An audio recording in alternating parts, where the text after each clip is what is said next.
A man who once slept on cardboard boxes in Manila, who survived by selling donuts and cleaning boxing gyms, would eventually climb to the very top of professional boxing and claim world championships across 8 weight divisions. Manny Pacquiao went from extreme hardship to earning hundreds of millions, becoming a national icon, and even entering politics. But behind the success story, a different reality unfolded. Legal troubles, tax disputes, broken agreements, failed political ambitions, and personal struggles slowly started to undo much of what he had built. It raises a difficult question. How did one of the greatest fighters in Philippine history end up facing battles that could not be solved inside the ring? To understand that journey, you have to understand the kind of poverty he came from. This was not simple financial struggle or missing out on luxuries. It was the kind of environment where survival comes before everything else, even childhood itself. In such conditions, desperation can reach a point where even a family pet is lost just to put food on the table. Emmanuel Dapadran Pacquiao was born in Kibawe, Bukidnon, on the island of Mindanao in the Philippines. He was the 4th of 6 children raised in a household where hardship was constant and overwhelming. At one point, the family's situation became so extreme that even their pet dog was killed for food. Mindanao, where he grew up, is one of the largest islands in the Philippines and also one of its poorest.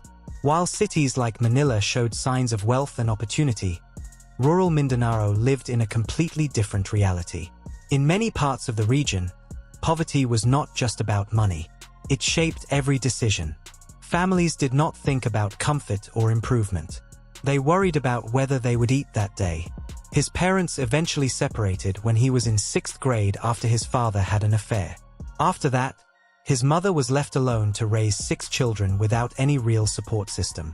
There was no welfare safety net, no financial assistance, nothing to fall back on. Everything depended purely on survival. To help his family, young Manny began working on the streets, selling bread, collecting scrap materials, and taking any small job he could find just to bring in a few pesos. At the same time, school became impossible to continue. By 6th grade, he made the painful decision to drop out because survival came first. At just 12 years old, he left formal education behind and moved in with his uncle in General Santos City. That is where his path toward boxing truly began.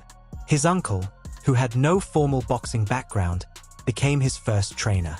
There were no proper facilities, no professional equipment, no scientific training methods, just a basic setup, worn-out gloves, and raw determination. Despite the limited resources, his talent started to show quickly. By the age of 15, he was already considered one of the most promising young boxers in the country, regularly fighting in local public venues in General Santos, slowly building the foundation of what would become an extraordinary career. In those early days, the fights in General Santos were not organized sporting events in the modern sense. They were raw, unregulated battles held in public parks where spectators placed bets on outcomes and fighters earned whatever small money the crowd decided to give. It was in this rough environment that Pacquiao began to shape the fighting identity he would later become known for. Non-stop pressure, lightning-fast combinations, and an unwillingness to retreat no matter how much punishment he had to take. But even those local fights could not contain his ambition. As a teenager, he made a daring decision to leave everything behind and secretly travel to Manila by stowing away on a ship. There was no support waiting for him, no guaranteed opportunity, just a risky journey driven by belief and desperation. For a 14-year-old boy, Manila represented both hope and danger. The place where dreams either collapsed completely or somehow came true against all odds. When he finally reached the capital, life became even harsher. He slept on cardboard boxes, not as a figure of speech, but literally on the streets. Doorways and sidewalks became his only shelter. To survive, he sold donuts in the mornings, calling out to commuters and office workers for a few pesos at a time. He also cleaned boxing gyms, sweeping floors, and washing equipment just to earn the right to train inside them. Every day was a balance between survival and chasing a future he was not even sure existed. At just 14, he was already working construction jobs, living without stability, and constantly forced to make impossible choices. Eat himself or send money back home to his mother. On many days, he chose to support his family, which meant going hungry himself. That constant sacrifice became part of his early reality and shaped the mindset he carried into boxing. Despite everything, he kept progressing. At only 16 years old, he turned professional and made his debut as a junior flyweight against Edmund Ignacio. It was not a high-paying fight, but for him, it represented something far greater than money. It was survival with direction. Just a few years later, he reached a major breakthrough by capturing the WBC flyweight title after defeating champion Chachai Sasakal. In a short time, he had gone from a homeless teenager sleeping on cardboard to a world champion in the Philippines. The victory felt like a national moment, a story of impossible rise from absolute poverty to global recognition. However, success did not come without setbacks. Early in his career, he experienced a harsh defeat when he was knocked out in the third round of a bout against Rustico Torre Campo. For a young fighter who had no backup plan outside boxing, that loss carried heavy weight. It was not just a defeat on paper. It felt like the collapse of everything he was trying to build. Most fighters would have crumbled after a loss like that. But Pacquiao responded in a way few could have expected. He rebuilt himself with a 15-fight winning streak that restored both his confidence and his standing in the boxing world.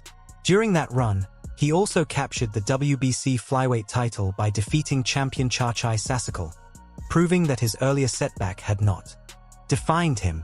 That winning streak changed everything. Promoters began to take him seriously, and the Philippine media started calling him a national hero in the making. His reputation was rising fast, but so was the pressure. And then came another devastating setback.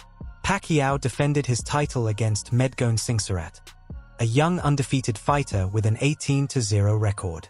Both men were at similar stages in their careers, and the fight was expected to solidify Pacquiao's dominance in the division.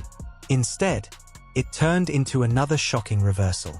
Despite controlling parts of the early action, Pacquiao was once again knocked out in the third round, losing his world title less than a year after winning it. A worrying pattern began to form.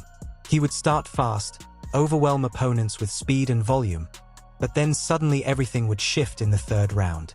A single clean shot would change the fight completely, sending him to the canvas and erasing everything he had built in that moment.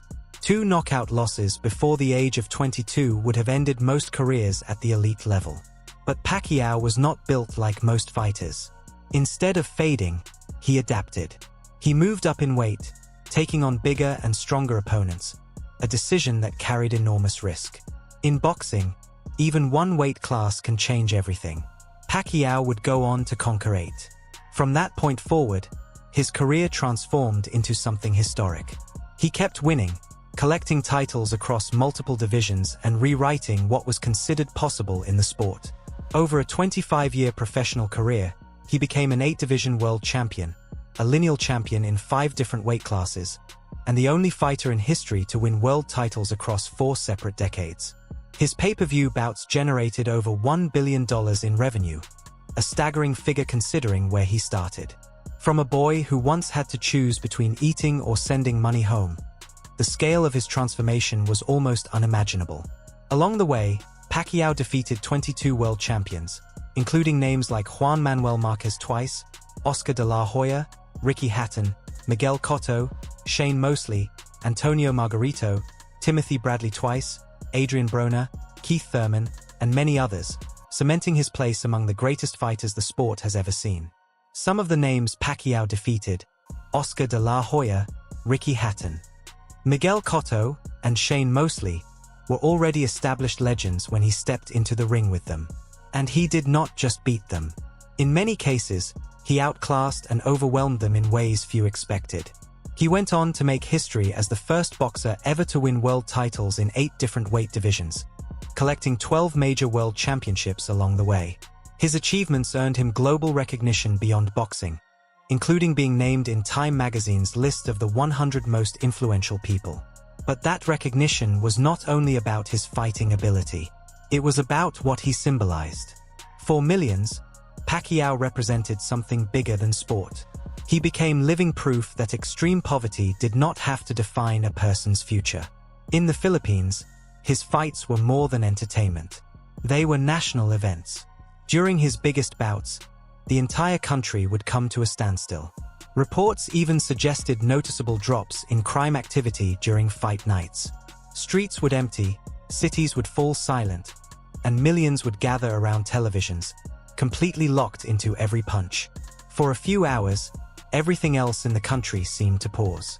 But behind the celebration and global fame, a different story was unfolding. As money and attention increased, Pacquiao's personal life began to spiral. The wealth that came from success hit him all at once, and the lifestyle that followed was overwhelming. He later admitted that fame went to his head. Gambling, drinking, and a fast-moving social life became part of his routine. What had once been a young man struggling to eat was now a global superstar surrounded by excess. The change was not gradual. It was sudden and intense. He openly acknowledged struggles with gambling and lifestyle choices during that period, describing how success changed his habits and mindset.